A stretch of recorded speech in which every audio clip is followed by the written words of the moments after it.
So here in the third part they are saying we have a parallelogram whose vertices are A is given as x1 y1, दूसरा आपको दिया हुआ है B which is x2 y2, C is given as x3 y3 और D आपको निकालना है एक तरीके से, ठीक है। D की वर्टेक्स हम क्या ले लेते हैं, x और y ले लेते हैं।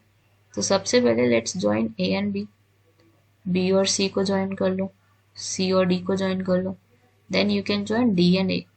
अब आपने क्या करना है, B और D को ज्वाइन कर लो, then you can join A and C, ठीक है। अब हम क्या करेंगे, we would be finding the mid point of A and C, A and C का मिड पॉइंट निकालने की कोशिश करते हैं।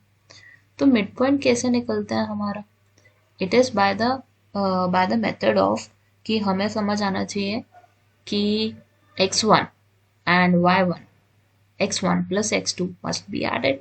तो यहाँ पे मेरा x1 क्या माना जाएगा according to A, it is x1 only.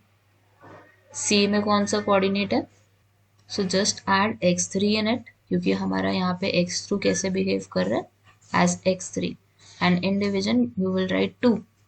और सेकेंडली अगर आपने वैल्यू लिखनी है तो y1 प्लस y2 होता है, y1 तो y1 ही है हमारा, y2 हमारा y3 है, division 2। So we are getting midpoint of AC as x1 plus x3 divided by 2 and y1 plus y3 divided by 2। अब सेकेंडली हम मिड पॉइंट यूज करेंगे किसमें, B एंड D में। सो here BD में आपके पास x1 क्या है, x2 की तरह बिहेव कर रहा है, and the other value is x divided by 2, then we have is y2 and y, तो y2 और y को ऐड करके डिविजन लगाओ 2।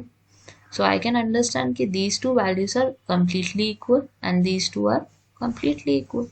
तो हमारी वैल्यू क्या हो जाएगी, x1 plus x3 divided by 2 is equal to x2 plus x divided by 2। 2 and 2 would get cancelled। यहाँ से हमें x की वैल्यू निकालनी है, सो x की वैल्यू हमारी क्या आएगी, it would B x on the right side, x1 को यहीं रखा, x3 को यहीं रखा, x2 को लेफ्ट साइड लिया।